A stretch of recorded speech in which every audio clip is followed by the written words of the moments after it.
জানো না?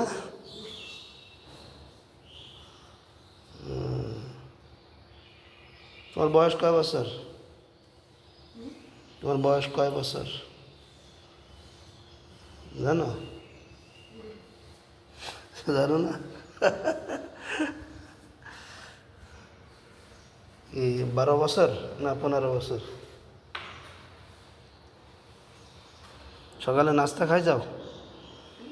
সকালে নাস্তা হয়েছে? কি নাস্তা খাইছ? সকালে কি নাস্তা খাইলে মনে নেই? ভুলে গেছো? হ্যাঁ, তুমি মসজিদে কাজ করতে আইছো তাই না? এদিক তাকাও। তাহলে তুমি মসজিদে কাজ করতে আসছো, এখন কি কাজ শেষ?